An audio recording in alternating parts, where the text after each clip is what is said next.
Anyone here? There we go. I got it. I don't know if anyone's here. Doesn't matter, but I got it. I figured it out. I think there's nobody here. I'm looking at the little live chat thing and it says 0. That's all right.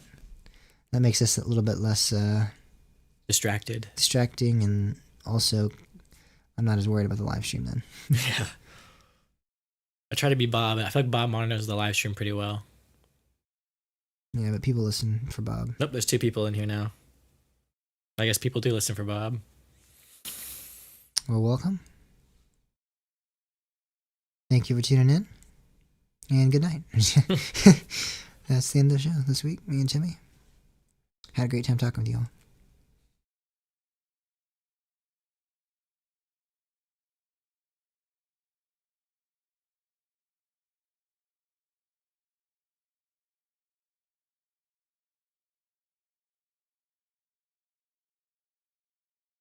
All right, I'm just tweeting out that we're live. And there we go, everyone. How you do a show. Yep, that's it. Yep, that's all you have to do. You just tweet out a tweet, and you're good. You've done a podcast. All right, let's test our audio out on the computer. All right. It's recording a mono channel. Recording from the wrong source. Don't want that. Recording the wrong speakers. Don't want that.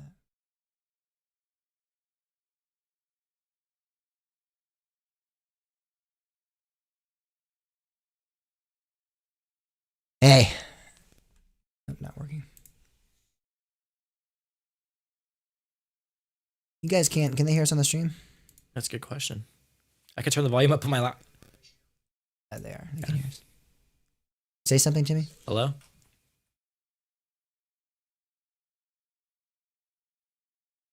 Okay, good, yeah.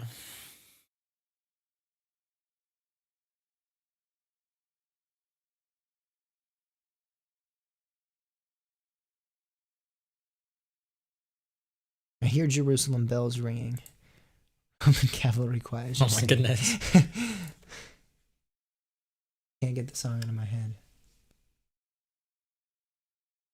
Get it out of my head. You know that song, right? Yellow boy. Hello. All right. It's gonna make me upset. It's obviously going on the live stream, so. Try this. Hey, I'm James. Oh, it's working. Awesome. Say something. Hello, I'm James. And I'm Timmy. I'm Bob. And I'm Daniel. And I'm Pam. And this is Joe Mama's Bad. Talk. Alright, let me. Actually, it's gonna play it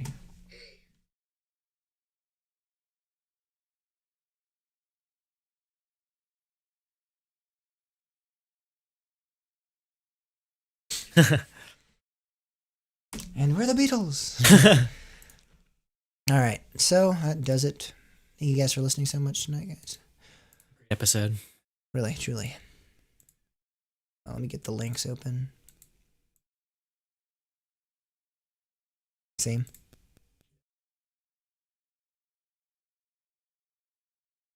Chatting now, but I'm assuming it's by 0 people. You can pop it out.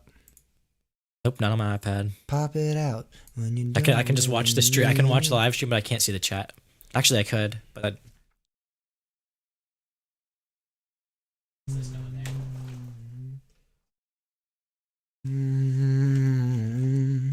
You want to talk about the Figment thing in the beginning then? Yeah, we can talk about it. We don't need to paste a link. We just be like, hey, because there's nothing really to talk about. I think we make it the entire second half. Yeah, I think so. Make a Disney Talk podcast.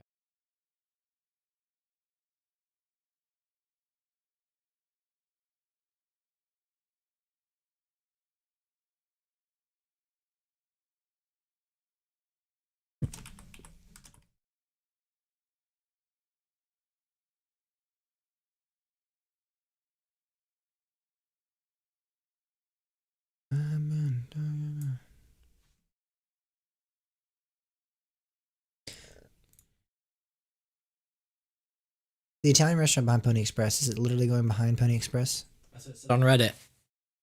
But isn't there nothing behind Pony Express? Isn't like that the River Rapids ride? And... It's in the former Hollywood hits.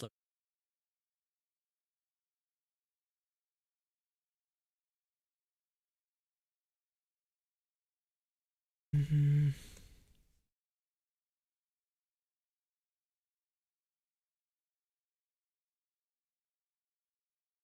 I don't know if I consider this behind.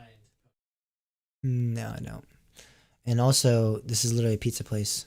Yeah. So they're replacing a pizza place with an Italian place. I don't think this is really worthy of the news to me. It's a sit-in restaurant. They're making a sit-in restaurant, though. Oh, okay. Sorry. It's like next to Pony Express. Yeah. That was bad phrasing. Bad phrasing from Reddit.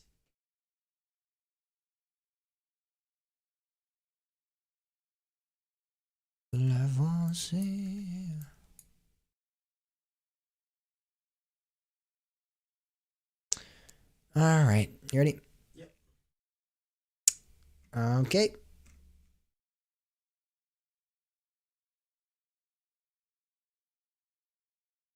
All right. All right. Okay. All right. Yeah, all right. Yep. Here we go. Put the tongue in the teeth. All right. I love doing that. Okay. All right. I can't control myself. It's partially a joke, but it's also like what I want to say. I don't know what else to say to fill in the awkward space that's there. Don't do it. I'm gonna start. Yes, let's start. In 3, 2, 1. You heard it right, folks. We are joined by Timmy Jung. Oh, the last name pronunciation. I know it's up. We're gonna leave it up in the air how you actually pronounce it. Yeah, right? well, me and Mike have different ways about we pronounce that name, but I'm actually not gonna do that. I don't like that. I forgot he pronounces it Young. I say Timmy. They just said Timmy. All right, here we go. You'd be like, wait, what? All right, here we go. 3, 2, 1. All right, I'm just kidding. Okay.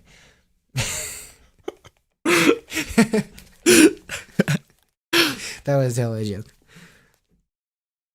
3, 2, 1.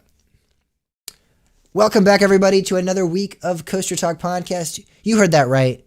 We have Timmy with us this week. We actually had Mike record another intro for us. Or actually, no, he actually is here live with us every night. I forgot about that. Mike, sorry to say that. I know He's sitting in the corner. he's working hard with us. He's in his right glass there. enclosed I'm looking studio. at him. Oh, yeah, he's in the glass enclosed studio over there. Yeah, that's actually just James's closet. He keeps Mike and EB in there recording. They can record their show every week. But Yeah, so we have Mike. Thank you for so much for doing that intro live every week. That's fantastic. We love it. we'll try to remember to feed you. We'll try. We'll try our best. But getting into some news, let's just jump right on into it. First things first, because we got a lot of news this week. A lot of news. We got about, what is this, 6 stories just for the first half, and then we have 2 ones that are kind of Intertwined and connected and part of something that we're actually going to talk about right now. Knott's Berry Farm, which is installing a new Italian restaurant behind Pony Express. The Pony Express ride. It's really more adjacent to. That was the phraseology it's that going was in the used old on Reddit that Timmy I copied and pasted pasted over. straight into the document. So it's more adjacent to. It's not actually directly behind, because a lot of people might go, well, isn't the Rapids ride right there? Like, how does that work? It's actually not. It's going to be right next to in the old, what is it, the pizza? The Hollywood place? Hits location. Hollywood Hits pizza. It was a location, pizza place. yes. Yeah, it was like there was that place by. I remember they used to. It's like they have like a huge indoor stadium there, and it's right across from there. Mm-hmm. And it's kind of it'll be nice to have another indoor location there, I guess, because right now it's just like they hand you your pizza through the window. But I mean, it's kind of also feels cheating that they're just installing an Italian place at a place that's serving pizza. Yeah, but if you look at the concept art, we have some good shots of the interior, and it looks nice. It looks modern. It looks fresh. It looks clean, which is great. I'm a fan of renovating older restaurants and because that brings a good feel to the park, I think. More modern dining experience. So I think this is a good addition, and maybe we'll see more out of Knott's, and maybe Cedar Fair in general doing some of this with their restaurant. Their current restaurant infrastructure is kind of weak. I think a lot of their, especially like King's Dominion, has outdated, antiquated ways of dining, and some of the facilities feel just kind of old and underused, and underutilized to their full potential. Cedar Fair is they can build restaurants. Like we saw that at by Copperhead Strike and Carowinds. Yeah, that's a nice restaurant. Exactly. So maybe that's a trend they'll continue on. Because again, there's a pizza place at Kings Dominion I'm thinking about in particular. You know what I'm talking about, the pizza place right next to the swings. And that pizza place could use a great revamp. Facelift. Yeah, some TLC for sure. So honestly, I'd rather take that than this free spin.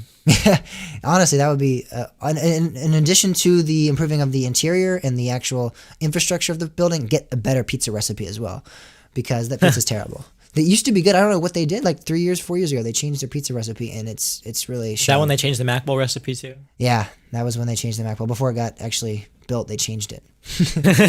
Yeah, because it was built in 2019. But yeah, hopefully we see some of this continue throughout the chain, and this is something that is to come, kind of a perpetual innovation in the parks. Not innovation, but introduction to the parks. Yeah, hopefully this is a nice place, and it'll be hopefully it's nice and their innovation, but really innovating their restaurants here with the look at that pizza into a pizza with place. The chairs, and the tables. Wow, and the paintings on the wall. It's really fantastic. One thing I wanted to bring up that we don't have in the rundown that we forgot we were going to start the show off with was there was a popcorn bucket at Epcot of Figment, like the little dragon thing. Yep. And there was a 7-hour wait to get this popcorn bucket. Yes, estimates were in the 7-hour range of what this was looking like. I was following it earlier. I think Bob actually put it in the Discord as well. It was ridiculous. It's completely outlandish, foolish for you to be waiting 7 hours for. And the popcorn bucket is at best a $25 souvenir item. I think. Yeah, it's just your stereotypical plastic. Disney. like they have they have R2D2 ones. They have like all kinds of like these like generic character popcorn buckets, but it's Figment. So the Walt Disney World fans, I guess, will go crazy Epcot, over that. That's the Epcot mascot or whatever. Yeah. So that's a big nostalgia there. Yeah, sure, I understand. But these popcorn buckets are going upwards of $200 on eBay right now. Mm-hmm. And I kid you not, I saw someone, they're like, I'm going to do a bad drawing of this and see if it will sell. It's got 93 bids and it's at $400. Yeah, I'm pretty sure that is just, I don't know. I don't know if I believe that. I think this guy might be bluffing.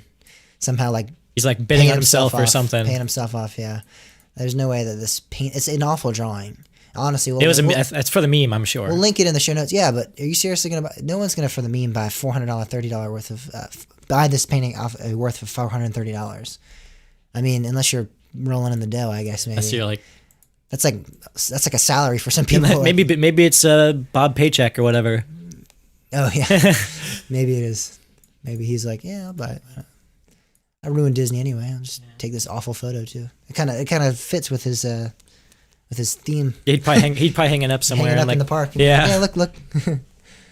Yeah, but it's nonsensical to wait 7 hours for this. Yeah, no, it's ridiculous. But yet people are doing so. Like I consider myself a crazy Disney fan. I was telling James before the show, like I thought people think I'm crazy when I waited 7.5 hours for Radiator Springs Racers opening day, which is still crazy. Don't get me wrong, but at least I got like opening day ride for like a huge attraction. I didn't just walk out with a popcorn bucket that I was going to sell on eBay for $200. Yeah, and a ride makes a lot of sense. I mean, that's a new experience or something you haven't done before. Like I wouldn't wait that long for Radiator Springs Racers ever, but I can understand like the first day it's open, you're a Disney fan. That's something that's generating a lot of hype.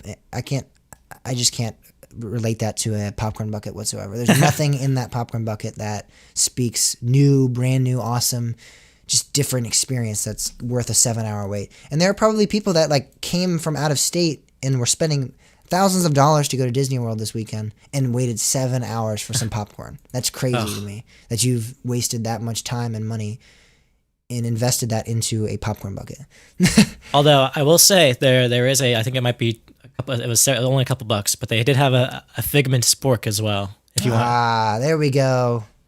That makes it worth it. Yeah. I think that So is it. That does it right there. If you want a Figment spork, you can probably find one on eBay for like $100. Who knows? I totally retort my entire self. I retort myself. that might be that's probably worth more than 7 hours, honestly, for the spork. Yeah, the 7 hours is nothing. We need to wait more. 10 hours at tops. I mean, it needs to be Hagrid's line for that. Yeah. All right.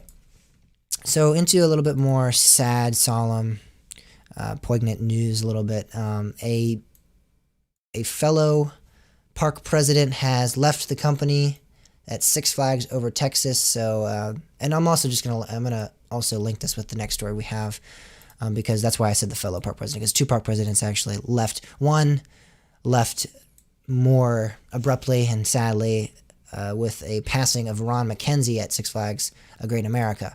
No, it's not Ron McKenzie. Ron McKenzie is the one that left Six Flags Over Texas. It's Hank Salami. How do you Salami? Sorry, I don't know. Hank Salami. This is like my last name. Yeah, it is. It's the young thing. Salami. I'm just gonna say Hank Salami passed away. He left us. What was it? January 10th is the day we got the post. That was from Ron McKenzie. So that was why I messed that up. Actually, I'm just now realizing Ron McKenzie, the president that we're talking about leaving Six Flags, actually was the one that posted about the passing of his friend Hank Salami. And yeah, so 2 major figures at the Six Flags company, 2 heads of the parks are now stepping down or have left the park, one way or the other. And really we're seeing this at an unusual time because, as a lot of us know, the structure of Six Flags has been changing kind of rapidly in the past couple of months. We know that their plan is to limit the amount of layers between the CEO and the park presidents. The park presidents now report directly to the CEO of the company. There's I did not know these this. Vice presidents and other officers that are going to be in the way, which is interesting. They're trying to, they say, make the company a little bit not as level, not as tiered.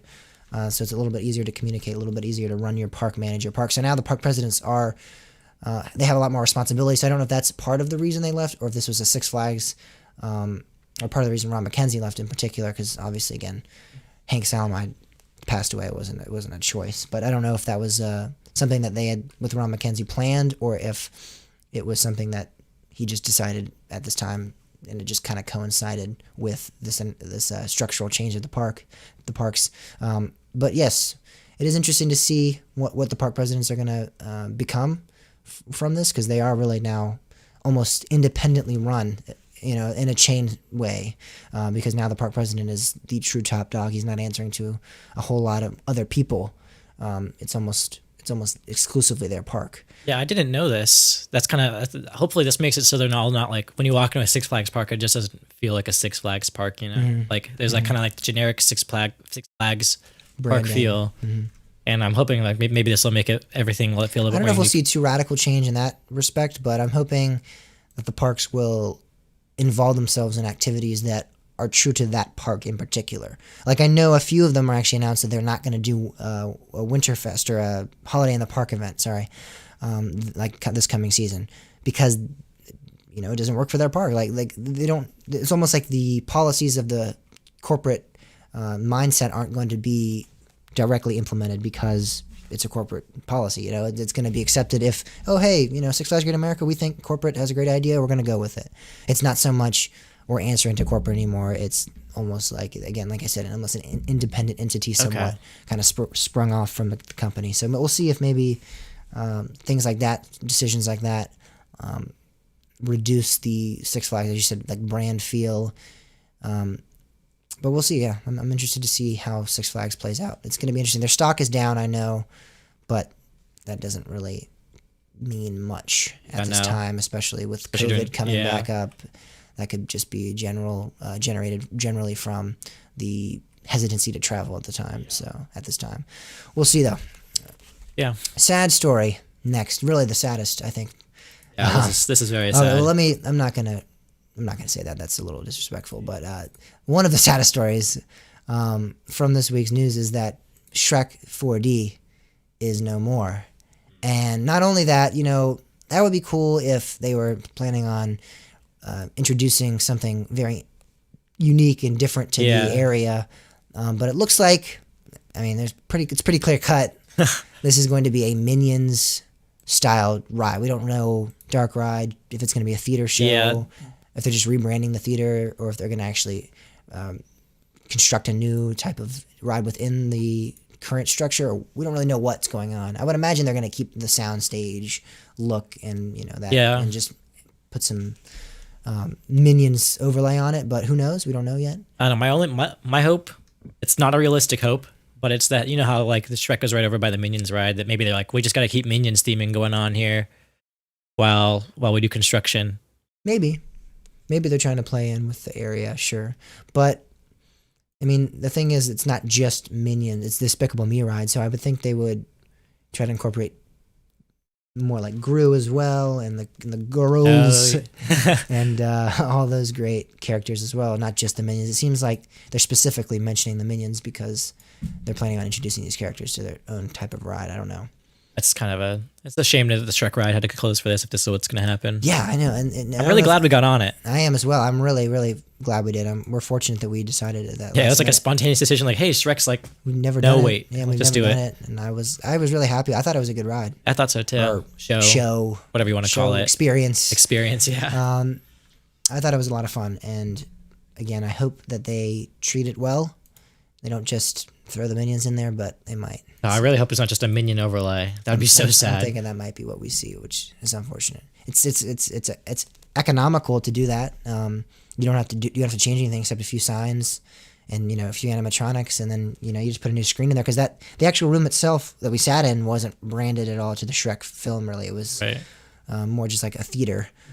So I think you could easily just we'll throw a Minion on the screen there, and we'll get some. And he's gonna fart at you, and we'll throw a Minion on there. He's gonna make fart noises, and everyone's gonna laugh. And he's gonna go Bido and speak 40 different languages. And Pam's gonna love it. And Pam's gonna think it's the greatest ride that Universal's ever built. She's gonna say it's better than Velocicoaster. Oh boy. Oh man, yeah. There we go with Shrek. I don't know if you guys also saw. I want to mention the actual closing of the ride, of the very last ride of all time. When they closed up Shrek and gave its last ride, there was probably a group of few thousand standing outside singing All Star, and then they actually transitioned into Hallelujah as well. It was pretty magnificent. It was great. It was a good send off. Yeah, that's how you send off a ride, though. That's why I brought that up. Take notes, Busch Gardens. Yeah, just tell us the ride is going to close. Todd Joseph, even. I mean, tell us to an extent. Tell us. I know Todd. There was a lot more why we don't like him, but at least if you told us, hey, we're closing the ride, and we'll give you one last ride. There's going to be a group that shows up and says their farewells, and it's a little bit more sentimental, and there's a little bit more of a respect between those that are working at the park and those that are sending off the ride, because it's not like this hostility, like you ruined our ride, you removed our ride without telling us, and now we're going to be angry with you forever and ever. No, now there's a little bit more of like a compatibility with each other, because you let them get their last rides. That's important. Yeah, I think that's really important. Makes people feel definitely a lot more positive about the park. Get your final rides, and it's good PR. It's just really good PR. I remember when Pam, our friend, was talking about, she got like the last ride in Big Bad Wolf, I believe. Yeah. Yep. And like, I wish we could get that with Dark Castle, where we just get like, hey, like this ride's gonna close at the end of the season or something, not just during the off season. Hey, the ride's closed now, so I hope you enjoyed it while it was there. Sure. Yep. And talking about good PR, let's talk about bad PR. Ooh. Because that's what we got in here. This is a little bit of an old story, but I wanted to. It's a week old, but it's about a week old. I think it might be a little bit older actually, but I think this tweet was made. Yeah, it was just something like 2 weeks ago. Forgot on the last show. We didn't say it on the last show because we were talking Todd. We completely overlooked this story. Actually, I was one of the very first ones to see this tweet and I posted about it to the Discord, and then I completely forgot about the story after that, because I read into it. There was like a whole article I read about it, and I was like, oh, this is interesting, and then I just completely forgot to put it on the show notes, and we just didn't talk about it. But Six Flags tweeted out the other day randomly, sporadically, right? In an effort to maintain a family-friendly atmosphere, Six Flags has maintained a policy that discourages guests from being overly affectionate while visiting the park. This policy applies equally to all guests, regardless of race, religion, gender, or sexual orientation. However, based on guest feedback, we have determined that having a policy that speaks to affectionate behavior is not necessary and we have removed the policy. Again, everyone was a little confused. Context, why is this just randomly all of a sudden being posted by the company? Out there, thrown out there, yeah. And why are we taking away this policy? And the reasoning behind that is at Six Flags Mexico about 2.5-3 weeks ago now, two gay homosexual guests were at the park, and apparently there was a few other straight couples. They were all making out, right? What? They were all making out in line? They were they were making out, or they were making affectionate behavior of some sort, where they were touching or, just overly affectionate. And PDA. Yes, public display of affection. Yeah. And they also, the gay couple was also participating in that, in doing so, kissing, touching. I'm not quite sure what they were doing. But security actually came in and only singled out the gay couple for their actions. The straight couples were allowed to continue participating in such actions, and the gay couple, I think, was actually removed from the line and asked to leave the park, if I'm not mistaken. Or at the very least, they had to speak to the park president because they were disagreeing with the security officers, and the security officers actually, escalated this up to the park president. And the park president said, that is the policy at Six Flags. That is our policy. We have a policy about overly affectionate guests. And they said that this is only being applied to those that are gay. And that's not fair. Obviously, it's discriminatory. And there was outrage. I think there was protests. There was people on Twitter grilling them. And, of course, this is in response to that. So that is where this policy comes from. Yeah. I'd like to say that big bold letters right in the center of this press release, it says this policy applied equally to all guests, like you were saying. But they were trying to hey, the policy's supposed to apply. Yeah, this is what the policy was. This is what it actually says. Yeah. But we're not going to do it anymore because we got a bunch of backlash from it. Yeah, what I want to know is, what do they have in the water there in Mexico that's making everyone overly affectionate in line? A little horny, yeah. I don't know. I want some. It's kind of think about how many times are you in line and there's just several couples being overly affectionate. Typically it's one or two maybe, but it's not. It's not like a huge. It's normally once or twice. It's not like that's continuous. It's not like I can go through and point out other people in line. Look at all these examples of why come on, you're security, being discriminatory. Throw these guys out. You see, look, they're just making out. No, yeah, it's typically not my experience is seeing that. I mean, I'd say the more common affection to be shown is typically a photo where you're kissing. That's typically what I see with parks, or maybe you're holding hands in line or something, or you have your hand around someone's shoulder in line. But I don't know if I see a lot of making out and not very often. Getting a little bit lewd. Yeah, in line. Not until it's haunt season. Yeah, that is a completely different story. Yeah, haunt is a different.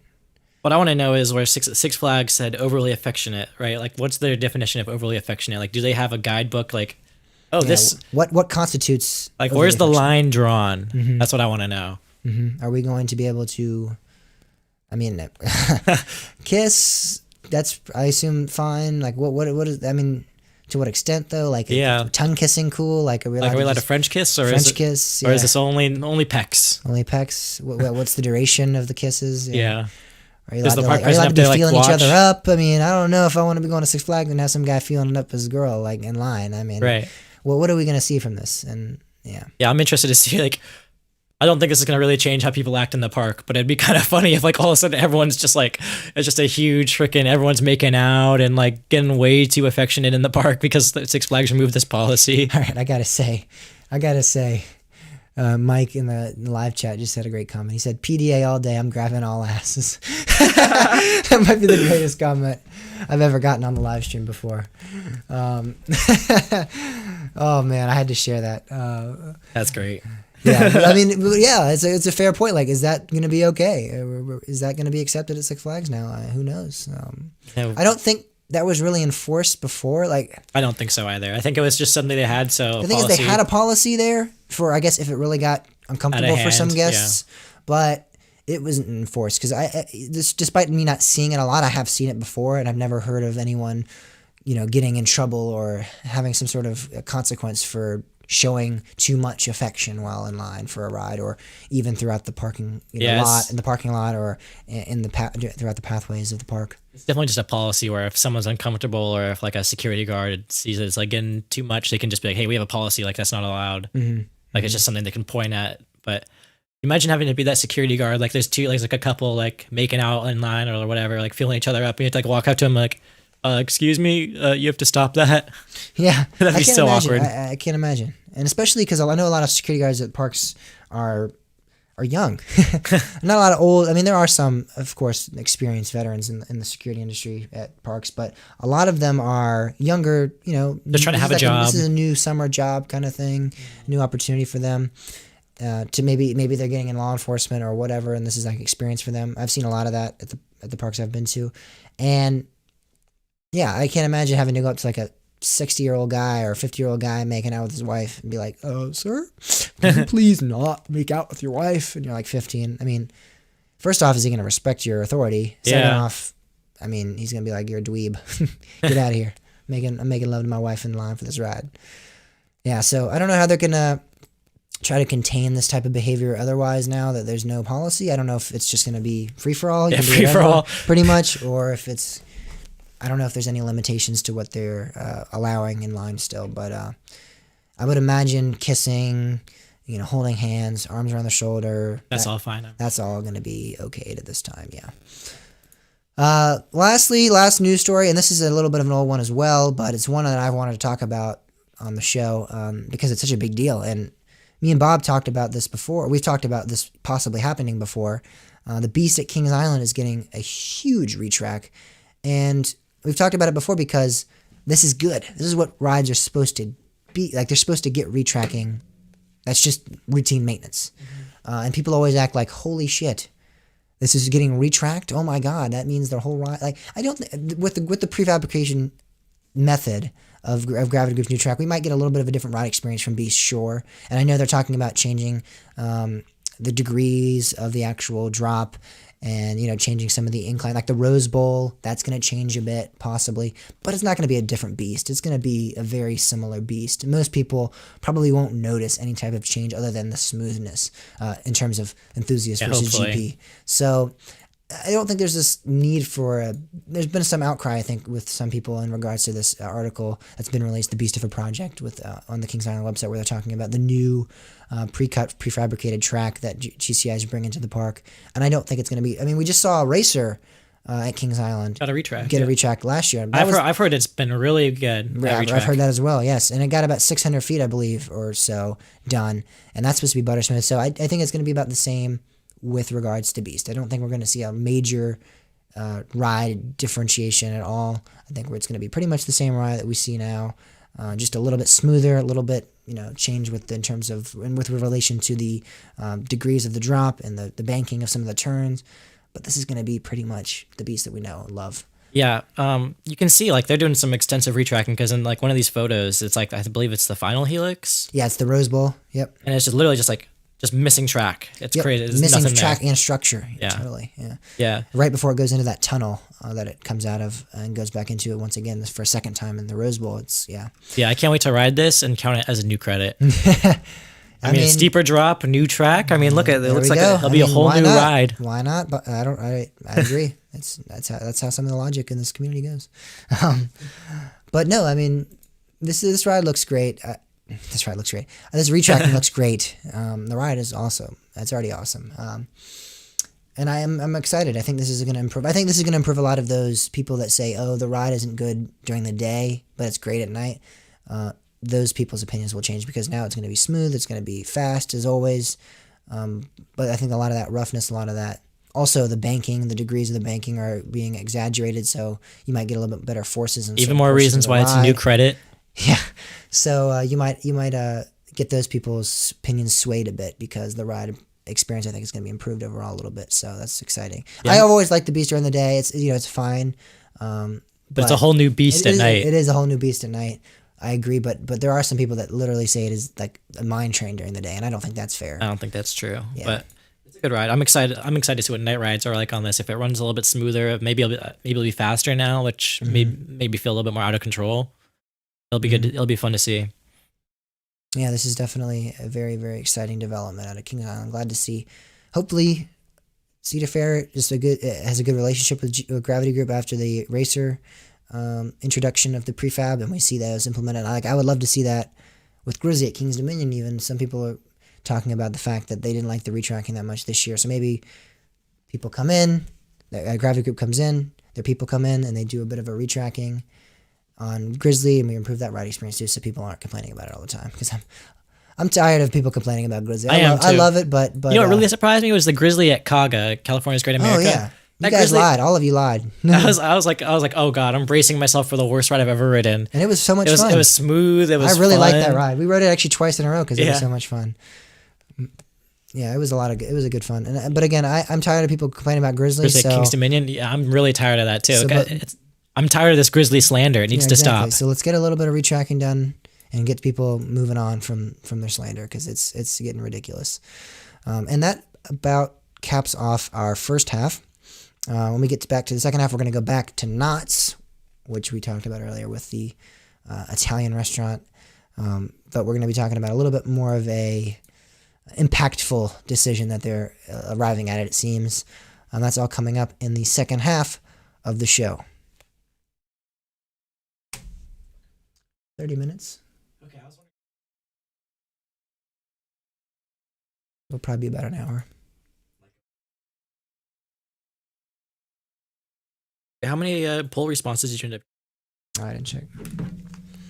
Probably 2. Also, Mike said to RMC. Mike, you got to send in your trip report. Yeah, your trip report. Yep, 2. We got 2. Mike, you got to send in your story for the weekly poll this week. We got 2 responses. We got 3 actually. Okay. Todd Joseph story. You got to give him a backstory. Why he is the way he is. What occurred that made him the way he is in his childhood.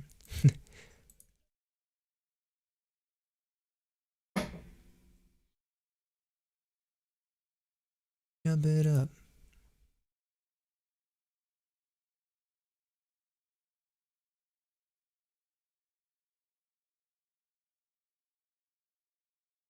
Start talking about the Discord and when we do the social media stuff. What do you mean? Like, when you do the social media conclusion. Yeah, maybe we should. You have a link to that somewhere where they can click on it? Like in your bio or something? The Discord link? Yeah. I have the website in our bio. I'm not going to take that out. Maybe put the Discord on the website or something. I might, yeah.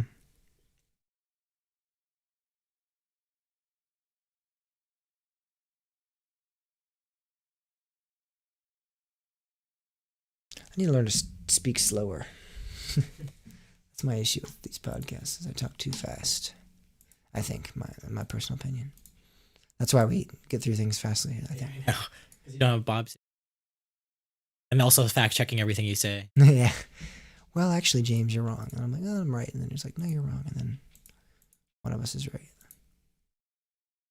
All right. Are we just going to start the second half, I guess, now? Yep. All right. In 3, 2, 1.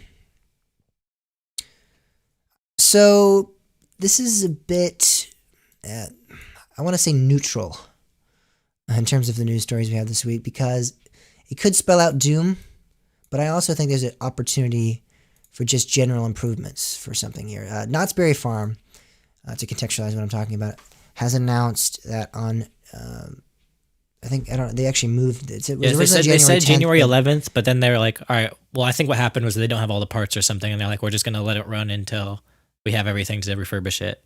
The thing is, it's going to be a year-long renovation, so I don't know if that's necessarily it. But I think what it was is they saw quite a bit of people upset with them, and they're like, yeah, we'll extend it a little bit longer so you guys aren't too pissed when we F with your ride. But Montezuma's Revenge will be closing this year. I think it's already closed. I think it did end up closing, if I'm not mistaken. I believe I saw people saying that on Instagram or Twitter or Reddit or something. But the ride is now closed, or it is closing soon for a major renovation on the attraction, and we don't really know what that entails at this time. But speculation revolves around, and this is why it's upsetting, possibly, the removal of the flywheel launch, which, as we know, is a very unique feature for a ride. And it's sad to see something like that that's so eccentric go. Special. There's only one other in the world. How many are there? Yeah, I think there's. I don't actually know. I think this might be the last. This is definitely the last one in North America. There might be a few elsewhere that I'm not familiar with, but I'm not up to date with my flywheel launch coasters, to be honest. But this is why we need Bob. Yeah, he'd be like. I feel like Bob would be like, bam, bam, bam. There's these left. Well, no, because we're talking about Europe here now, so we're starting to get into things that Bob doesn't know about. But that's the one thing Bob will admit to not knowing about is Europe. He will be like, "Yep, totally don't know about Europe." But I know at least this is, I believe, the last in the United States and in North America. But regardless, it is definitely a special coaster. A very, very uncommon feature, yes. Remarkable feature for a ride. And hopefully we don't see it. Like a LSM or something. LSM, LIM is what I've heard to potential alternative methods of launching will be, if this is true. I'm honestly hoping for more of a PLC upgrade, maybe upgrade the gates, because the gates are a bit outdated. Again, upgrade the PLC, upgrade, even we could talk about ride system in general, but don't mess with the launch. You were talking earlier, I believe, about possibly upgrading the trains as well, weren't you? Yeah, trains would be a great method. I know we just saw with Riddler's Mindbender at Six Flags Over Georgia, they got new trains on their Schwarzkopf. So yes, I was talking about that being a potential factor. I was also thinking they might paint the ride, retheme it. That's all part of a renovation. Yeah, maybe it won't be themed to like diarrhea. Yeah, like so. I'm cool with that, but I'm just now getting that joke. But no, it's literally themed to diarrhea. Yeah, I know, yeah. But I knew that, but I didn't. It didn't click until you. Now I just thought about it. But yes, the one thing that people would be outraged over is changing this launch system. They could change anything else, any other piece, particle of this ride could be if they altered. took out the loop, I think people would be pretty mad. Well, in terms of that's completely altering the ride. Yeah, I wouldn't say that, but anything other than changing the actual ride experience itself would be fine. Again, station upgrades, train upgrades. Because everything else will just be seen as an upgrade. Everything else would just be seen as an upgrade, but this changing the launch system is really taking away what's special. The downgrade. Yeah, and plain and simply. Why we're saying that like we're so like kind of not feeling great about how this might be heading is because they put a post out on Instagram saying, backed by popular demand, the historic Montezuma's Revenge will be opening again for guests to experience this classic coaster for a limited time beginning on January 11th. This will be your last chance to ride this iconic flywheel launched shuttle coaster before it closes for major renovations. And they included that hyphenated flywheel launched phrase, and I think that might be purposeful because they're trying to almost whoever's on social media is trying to point out like, hey, it might not be a flywheel launched shuttle roller coaster the next time it opens. Yeah, it says this will be your last chance to ride this iconic flywheel launched shuttle coaster. Yeah. So, and then it says before it closes for major renovations. Okay. So it's a little bit potentially leading us to the conclusion of Montezuma's Revenge might not be here much longer in its original form. And that's sad because, again, this ride is classic. Very historic. It's a classic. It has a legacy. And changing it, I think, would be a really bad move. But Cedar Fair is great with ruining classic and important rides. So maybe this is just their forte now. They're just like, yeah, we're for it. We like ruining them. What's next, baby? It was RMC Beast, like Mike suggested. It's kind of fun. Montezuma's Revenge, it's always a coaster like when we went to Knott's, you go and you ride it and it's like a good supporting coaster, but it's not like something you'd be like, oh man, I can't wait to get there and go to Montezuma and ride Montezuma's Revenge. But I've seen people online now that are really they love this ride, or like when they said it was going to reopen for a little bit, people were all asking like, oh, is it open still? Is it open still? Like there's a big fan base for this ride. Mm-hmm. So I'm really hoping that that fan base will be appeased I guess only time will tell. Yeah, I agree. This ride definitely has a reputation in the community. I think it's probably one of the more popular attractions in general in the roller coaster community. I know I knew about it like pretty much out of the get-go when I joined the community. I remember people talking about it. And it's just recognizable for its unique flywheel launch and its unique shuttle coaster status. I mean, it's one of the first shuttle coasters ever. So it really is going to be sad to see. I never really thought anything of it because this was my home Cedar Fair park because I grew up in Los Angeles. So I was always like, oh yeah, there's Montezuma's Revenge, just that random coaster that does the loop around Jaguar, which is kind of a cool thing. Mm-hmm. But yeah, now looking back at it though, it's definitely a special ride. And what was the last flywheel shuttle launch we had? Loop. Yes, I believe so. Yeah.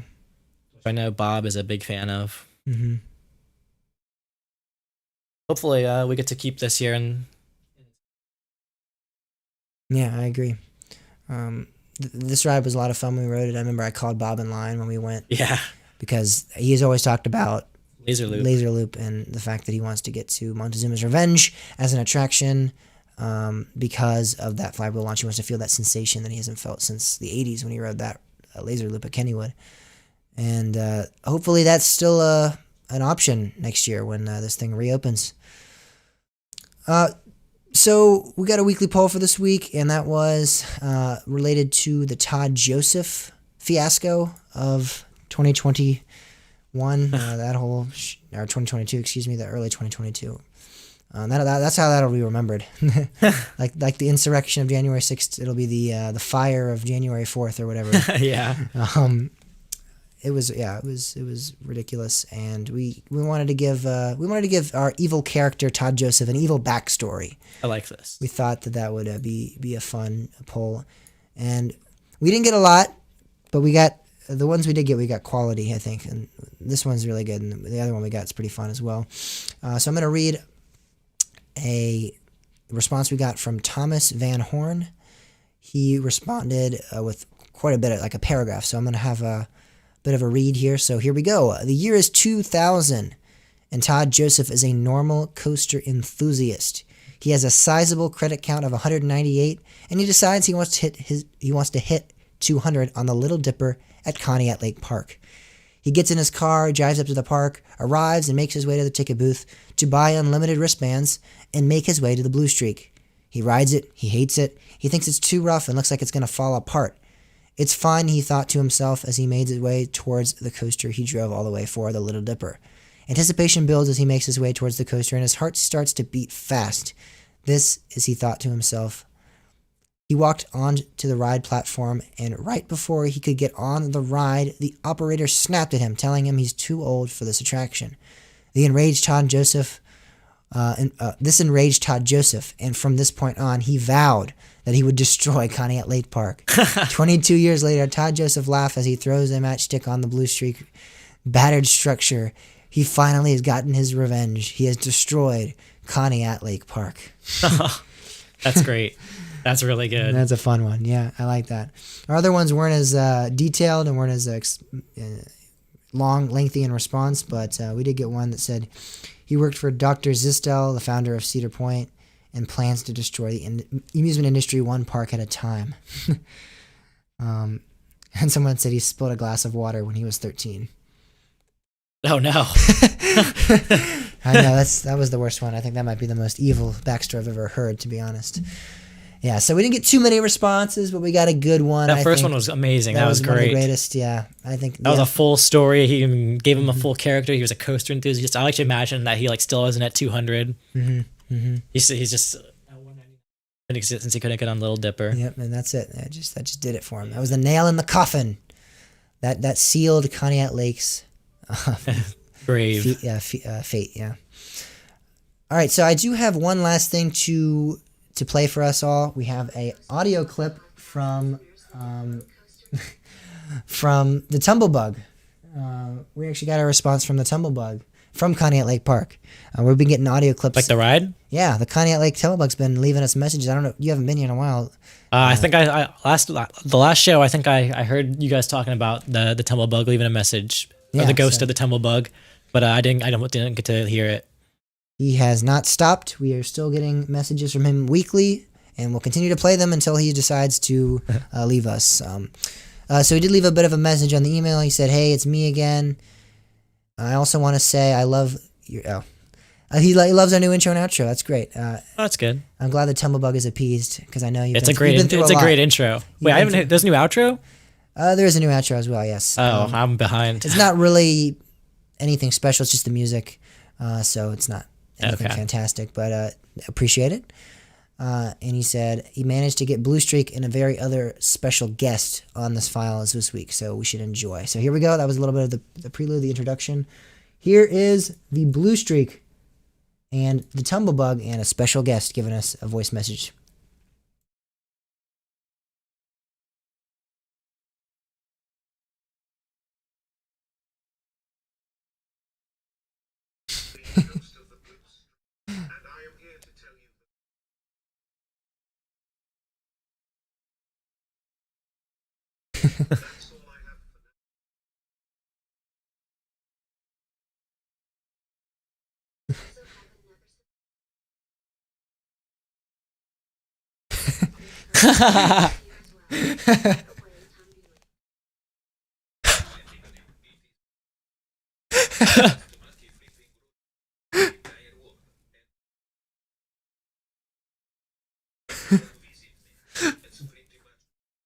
That's it.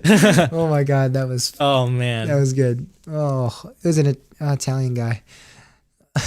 First, I thought that was a little bit politically incorrect, but then I realized it was an Italian. I thought we were talking like because since it was a jungle, we were talking like Yeah, I thought. an Indian accent or something. I'm like, oh no, no, what did we do? But no, that was Indian. Those are great. And that was Italian. That was good. It's kind of odd. You guys have rides sending in messages to you. I think it's pretty awesome. The spirit of them have been channeled. Yeah, I don't see rides into the sending. computer, and they're somehow accessing our files and hearing about how great we loved them. It's probably has something to do with Bob putting them on the it has servers to or do- something. Bob's rage is just felt through the ether of the Yeah. internet, and it's just He channeled Blue Streak he into channeled the Blue Streak internet. into Bully. I mean, he does. Into Bully. He does. If you don't recall, 70% of the internet throws through Bob. Yes. So I'm sure they contacted and we know him Bob there. was at least like 50% Blue Streak. Yeah, I mean, he was in love with that thing. So I definitely think they manifested into their own internet personas and were able to contact us. So that's awesome. We appreciate. It's kind of appreciate it. scary. We'll keep playing your messages again every week that you send them in. So we appreciate that. That about does it for this week's episode of the show. Next week's weekly poll is in relation to the Montezuma's Revenge, and if we think, as an audience, that is the fate of the ride. Is the ride doomed to what we said with the flywheel launch being removed, or is it going to be just a general upgrade of ride system, train, maybe Station. paint, gates, station, yes, etc., etc. That is our question we posed to you this week. That's our inquiry. Let us know by visiting coastertalkpodcast.com/poll, following us on our Facebook, Instagram, or Twitter, all at Coaster Talk Pod. If you want to follow us on YouTube, subscribe to our YouTube channel, Coaster Talk Podcast, 3 separate words how you can do so. We tend to post clips from our podcast episodes there, but we also have live streams we do every week. We do reviews, we do park vlogs, all of that tentatively is posted. So contact us with any comments, questions, concerns. If you want to submit an audio file like the Toombeely does every week, that's where you could also do it. Or you could email James at coastertalkpodcast.com or Bob at coastertalkpodcast.com and email. That's where the audio to our show. And lastly, if you want to support the show, we have a shop where you can buy some of our merch. coastertalkpodcast.com/shop is the URL. Thank you guys so much for listening to this week's episode. Timmy, It was a. we did it again. It was a short I but know. sweet episode. This happens. You talk too fast, and I agree with you on everything because I'm anti-Bob. So it's like there's never any. It's just all right. Here's the news. There's no prolonged discussion. Yeah, there's no discussion really. It's saying what the news is essentially. That's what. That's what Did I this say episode prolonged correctly? Oh, I don't know if I used it correctly. Daniel, he's gonna write me in the Discord. I know after this one. I definitely did use it right there, but I don't know. I might get called out for it again. No, I'm not gonna get into that. Thank you guys so much for listening to this week's show. As always, we'll see you next week. Hopefully, Bob will return next week. Yeah, hopefully. You guys can actually have some content. Yeah, we'll see you guys then.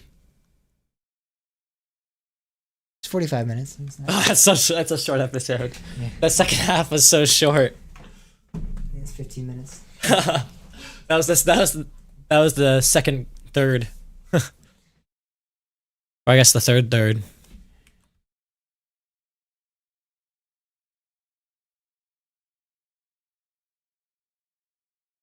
We just never do it. Never get a good show going. Do you want to try to re-record the first time? I mean, we literally have so much time. Our movie doesn't start for another 3.5 hours. We could re-record the first half and like make it longer. Do we want to do that though? I wouldn't mind. I mean, we have nothing else to do. I feel like we could do more about the second half. I feel like What else is there to talk about other than the knots thing? there was that thing that the flat rides thing going to what was it Lakeside or not Lake? It was some Lakeside, probably. Lakemont. Lakemont, I think. I don't know. Let me look it up again. There was like. But if we talked about that, that would be the first half. So. Yeah, that's true.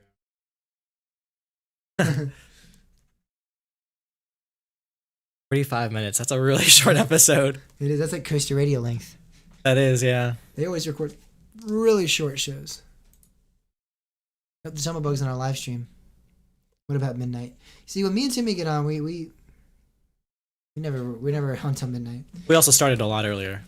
Yeah, of course. I mean, me and Bob haven't even started yet. But oh gosh, yeah. Well, I mean, like this was scheduled to start earlier, so. Yeah, we started later, and we still only went for an hour. So that's something like me and Bob's first half.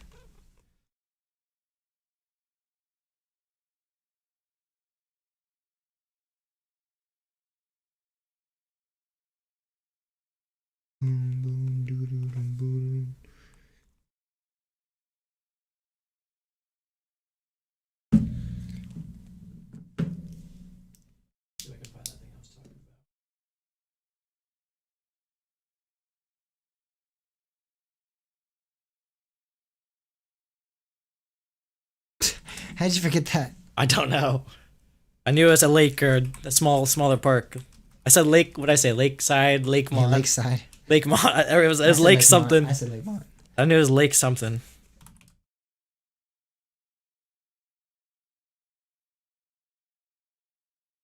There's like definitely a correct answer though. Yeah. Are you looking at it? Looking at what?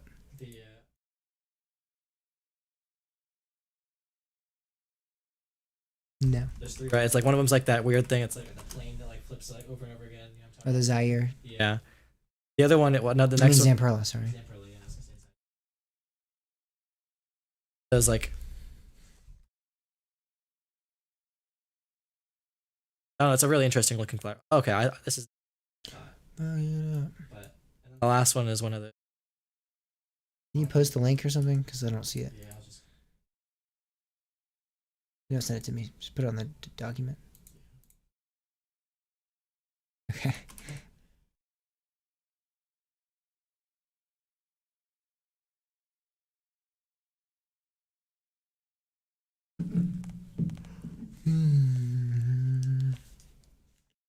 What do you guys say? Did we record the entire first half?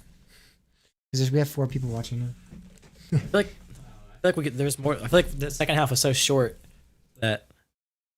I feel like we got a lot. There's nothing more to say in that. I mean, we could try re-recording the first half, second half if you want. I don't know what there's.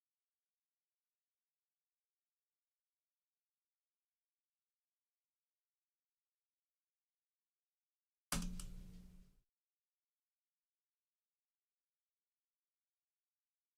don't know why I'm doing this.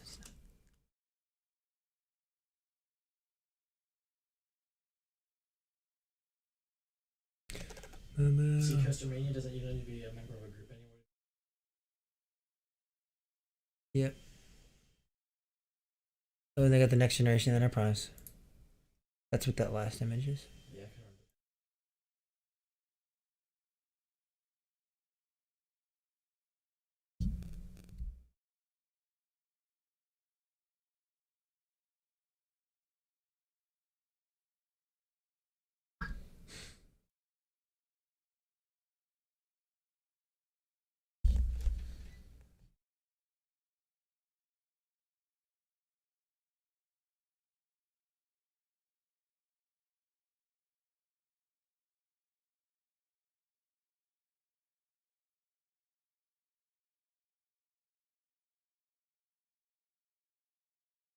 talk about the Six Flags ships or whatever.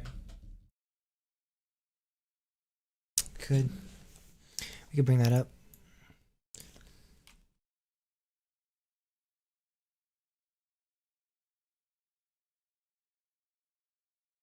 Want to do that? Sure. You want to re-record the second half, or do you want to just add that in? The second half. The second half. Add it in. I gotta find out though.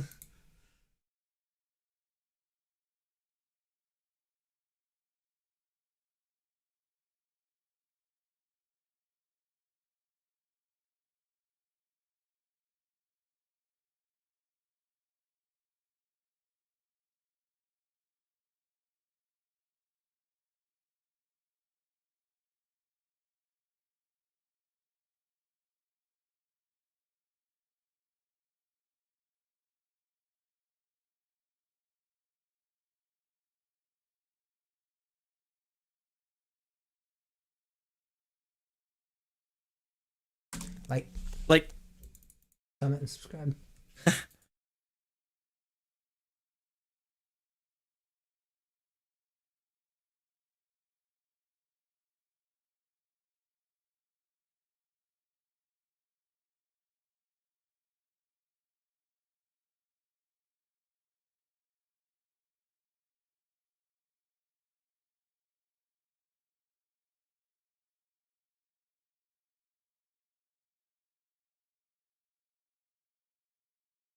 What? I was thinking about What? was Patrick Harris listens to the full show of Coaster Radio.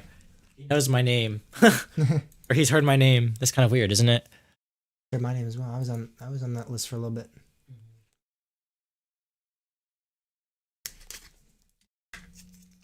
That kind of cool. Pretty much, I'm on a first name basis with MPH. I think we have the same microphone. Same pronoun? What? You have the same pronoun? The same microphone. I said pronoun. That too, I guess. I said pronouns with new metric.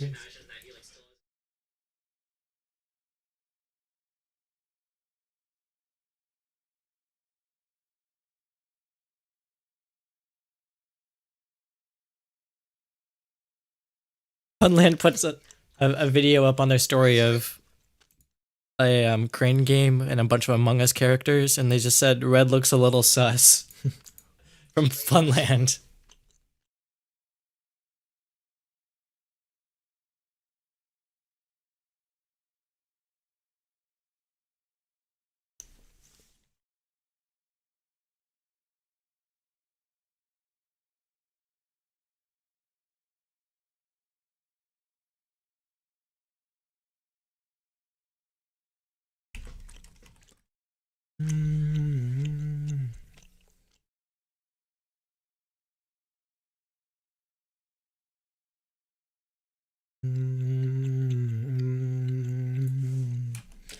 Pump it up.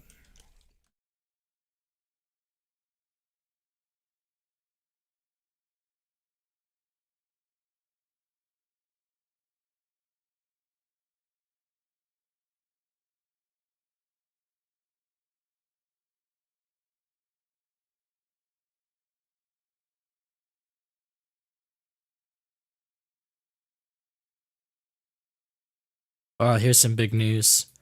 New seasonal Bayonet has debuted at New Orleans Square in Disneyland Park. Oh. We gotta put that in the rundown.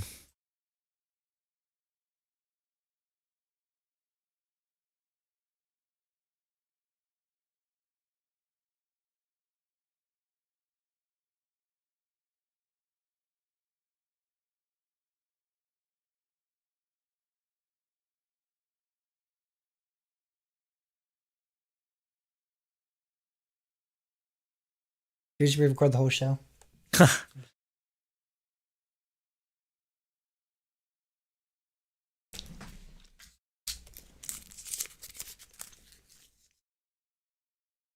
right.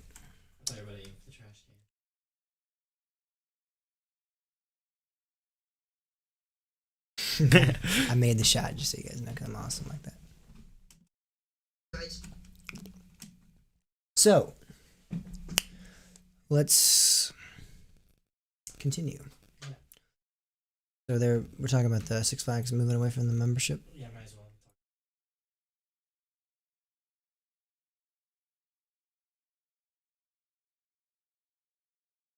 Pump it up. I need to find a link for that. I think it's on.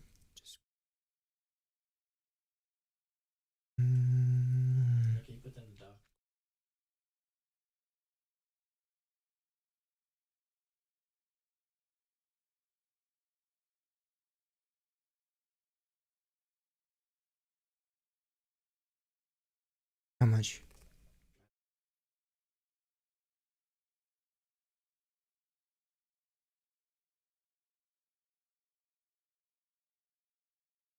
$24.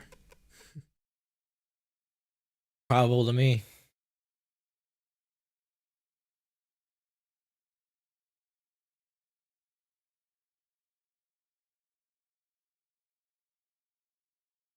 Do you guys got no snow in Norfolk? Nope. Or Chesapeake? Oh, it snowed, but it didn't stick. It snowed one day. It was like a little, like, was it a lot? It was a little bit. After like a good dusting, I guess.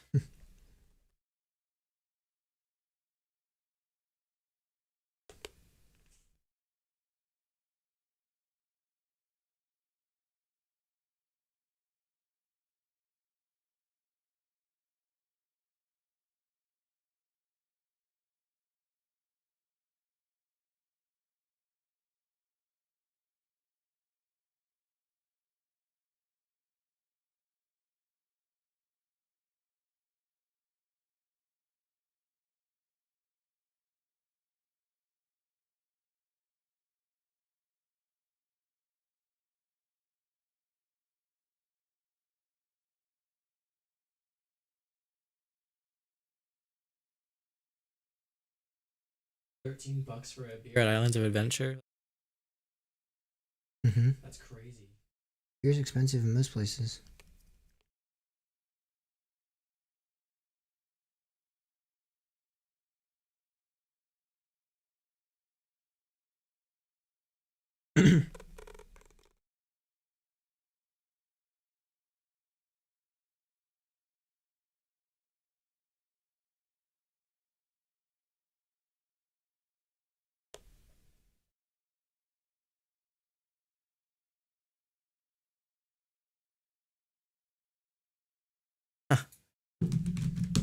Universal's tweeted out talking about the whole. And then they tweeted a picture of that.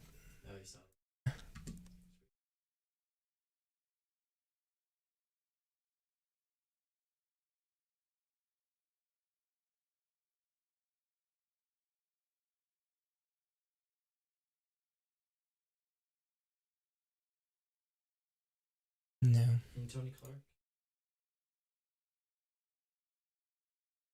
Done the like a.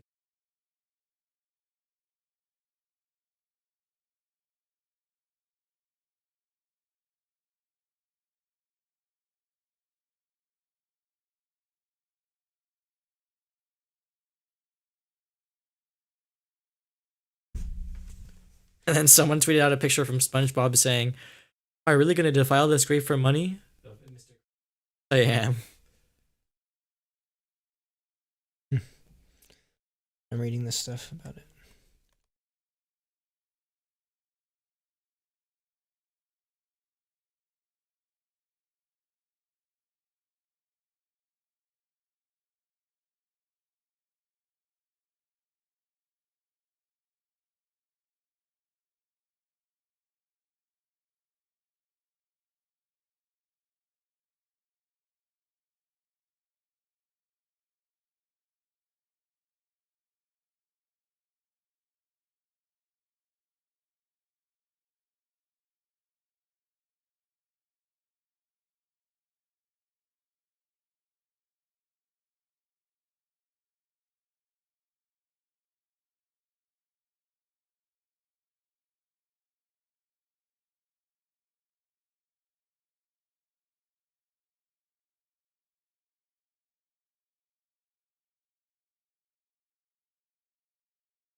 Is that what? Which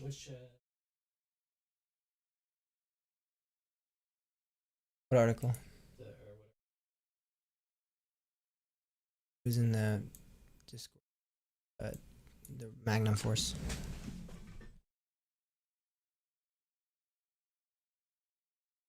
I have it. I already found it. Not a link, that's the thing. Daniel took a screenshot, so I'm trying to find the actual. Yeah. Yeah. You like that? No. I think you did.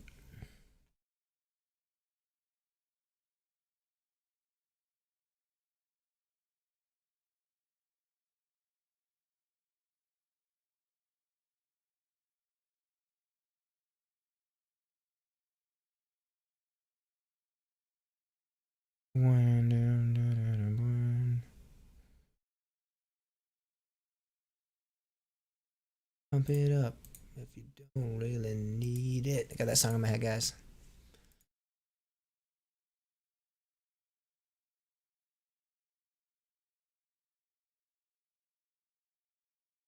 If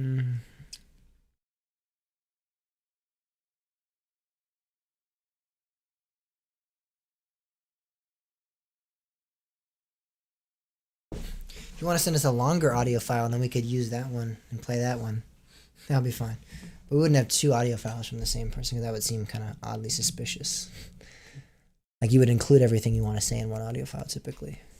You know what I'm saying? People might be like, what? Why are there two audio files? It's a little odd.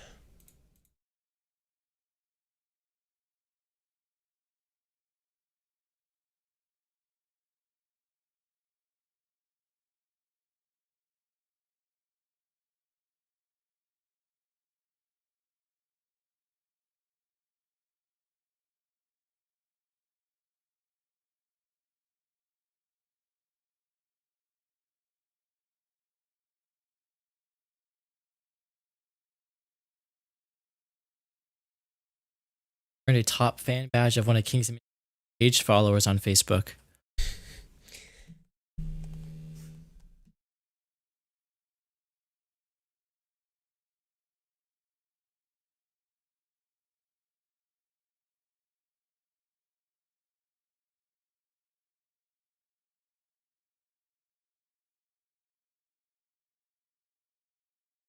"41 today." Flint? Oh, Might have said Flint. I think he said Flint.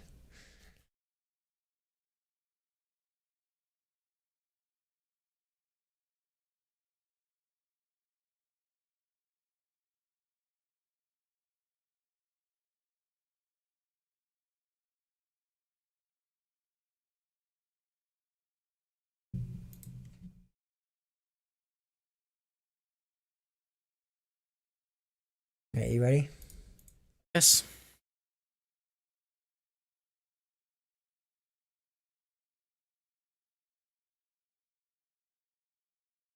All right.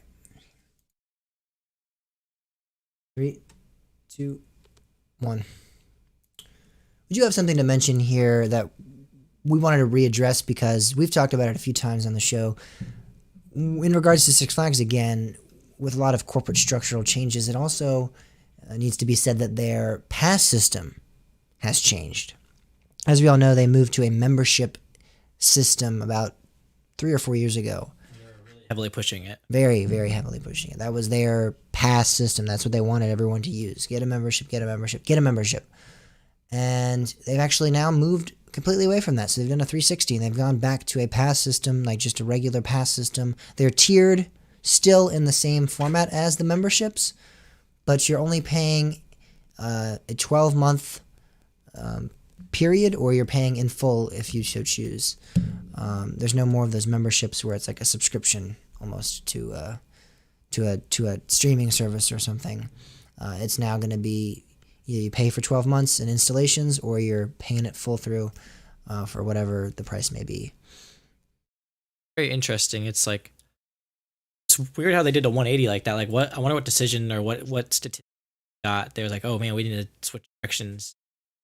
Yeah, it is interesting because they've been, like we said, so heavily marketing, so heavily promoting this Very format, very convoluted this membership program. yeah, this program they have, and I don't know, it seemed to work out fine for them. I didn't see any issues really. People seemed to enjoy it for the most part. So I wonder if they gotten something that shows them, indicates to them that it wasn't successful and that people weren't enjoying it. Because from a guest perspective, I thought it was working out well. I had a diamond membership, and I enjoyed the benefits they had, and I enjoyed the perks we got. Besides reserving your parking. Yeah, but that was COVID stuff. That was that was really funny though. Yeah, that was ridiculous. For those who don't know, like it was like you got platinum parking or like whatever you want, like really good parking, like reserved parking. Yeah, right at the front of the park. But the only way to get it was to reserve your parking spot like several days in advance, or at least a day in advance, because you couldn't reserve it the day of. Yeah, they were trying to make sure there was enough spots, I guess. For those that did, yep. And yeah, so it's like you have this diamond pass. Even you can't even get your special parking for it unless you reserve it. Yeah, and honestly, I think that might be due to COVID. Might also just be their policy, but it doesn't make sense to me because I've seen so many different parks do systems like this, and I've never heard of going on your phone and actually plugging a URL and having to create a reservation almost for your parking spot. I think that's kind of odd. Again, I mean, I have a Busch Gardens Williamsburg Platinum Pass. I have a King's Dominion Platinum Pass. All those, you just go in and they have capacity. They build in enough spots where they're pretty confident it's not going to fill up. It was odd to me that at Six Flags you had to, again, almost plan your trip. Like, what if you're going sporadically and you just want to use your Diamond Pass? I think what happens if you're just passing by the park and you want to stop by for a bite? I don't know that you're able to park in your rightful spot. I think that's a little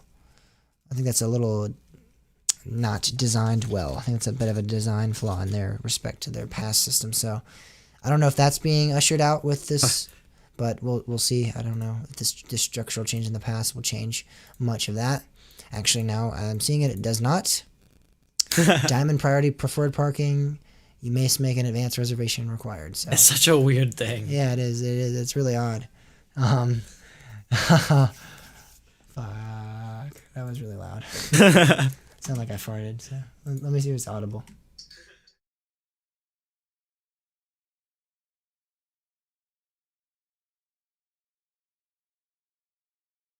Yeah, you can't. Can't even hear it.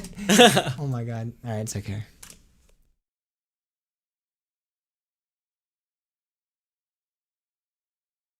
Reread it. Diamond parking here, preferred parking, advanced reservation is required. So still got that really weird policy. That policy's still there. They could just build more spots. Come COVID or high water, it's still there, it seems. So yeah, so we wanted to update you guys on that, give you a little bit of update on the story. Yeah, I wonder how this is going to affect other parks. Do you think they're going to change? Yeah, like what are we going to, SeaWorld going to usher out? Because we would all be thrilled. Because it was Six Flags that started this trend of memberships for sure in our industry. They were the first. They were the test dummy somewhat. And then the other parks, SeaWorld and a few others followed suit. Some small parks like the Disney parks. Yeah, some small parks like the Disney parks. Like I know Disneyland, Timmy's a very big advocate of the fact that it's a regional park. He wants more notice of that park. Yes. Not many people know about it. Not many people recognize that park. So yeah, Disneyland introduced their tiered pass system, and then Disney World did soon after. Yeah, and then there's all these issues. But you think, hey, Disneyland, Disney World, both those entities embracing the system, that it was doing well maybe for Six Flags, but this obviously shows otherwise, unless the corporate changes are a reflection of that, and that the park presidents, now that they have a little bit more control, are just choosing to go away with it because of some other sort of stipulation against it. I don't know. But definitely interesting though. I really do wonder if this will start seeing memberships getting phased out again, because we just saw them getting SeaWorld really pushing for them now, and or parks that don't really have a membership program. They still you can do monthly payments, but they still mainly just a pass system. Yes. So I wonder if we're going to start seeing, right after we got all these new memberships, seeing them getting ushered out already, out of the system. Seeing like them trying to push people back into passes. Yeah, and the status of memberships are still valid.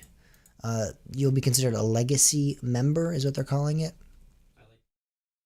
I remember for a long time I joined in like 2019. Yeah, so you'll still be a legacy member. You'll still get your benefits for now. So you're still going to be grandfathered in, so to speak, with this system. So don't worry about that. So if you have a membership, you're still good to go to Six Flags parks this year. We'll see if they eventually decide to either reapply with this, realign with this system, or if they're going to pull it back completely and just say, hey, members, you need to buy a pass next season. We'll see if they just discontinue the product completely. But for now, it is definitely still an option for those that have the pass still. Like, you can still be an active member. You can still continue your membership. Or you could buy a pass if you'd like. So we'll see what Six Flags continues to do. Yeah, I really hope this doesn't lead to anything shady on Six Flags part. Oh yeah, so we're gonna, like, I don't know, do something where it's gonna get really convoluted and people are gonna get charged for something they don't want to get charged for, and the Six Flags gonna make a bunch of money. I could see something like that happening.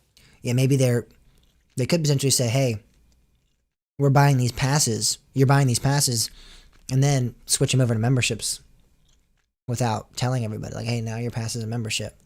Yeah. Maybe they'll do like a bait and switch kind of. I don't know the legality behind that kind of situation, because that could see. I mean, they could do it, but what would their consequence be? Right. Their legal consequence? I don't know, because they're selling a product to somebody and then switching it up. But maybe something like that would happen. Who knows? Something shady or sketchy where Flags just profits off of people's, I don't know, ignorance of what, I don't know. Not even ignorance, but yeah, just complete lies. They profit off of lies if they did something like that. Who knows? Because this is a scheme. I mean, if it is something like that where they do end up charging people for things that they didn't originally intend to be charged for, that would be totally known by the company. That would be something that they're purposefully doing. They're not just going, oh, whoops, we charged you for this. It's a scheme. It's something that they would be planning on doing, most likely. So, yeah. Hopefully we don't see anything like that. Hopefully this is just a return to the old system of things, which was preferred by many.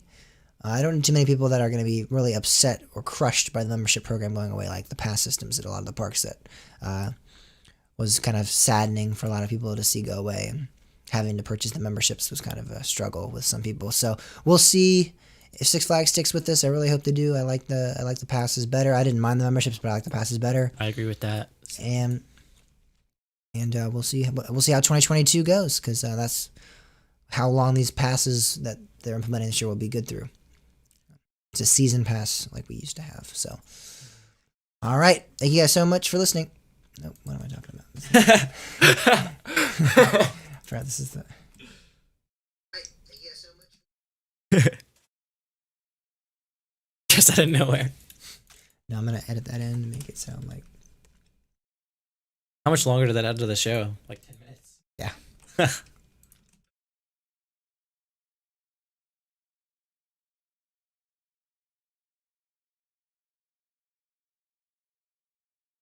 Oh wait, you did the wrong part. That's why. That's what you're talking about. Prolongs usage.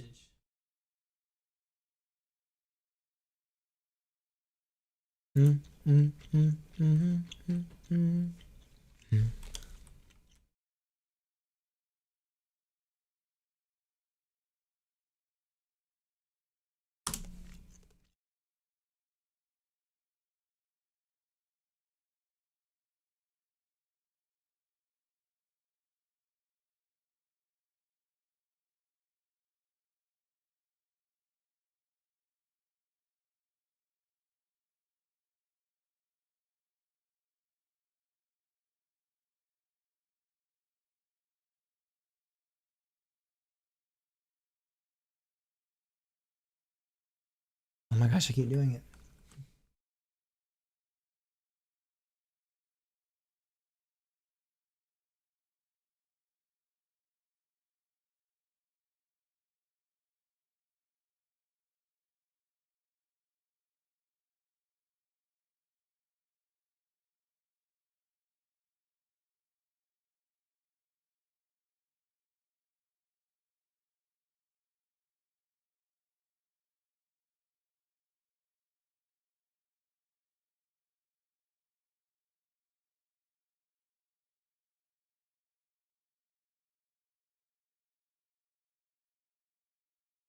Yep, it had about 10 minutes. So 55. That's a little bit more respectable. Yeah. All right, everybody. Well.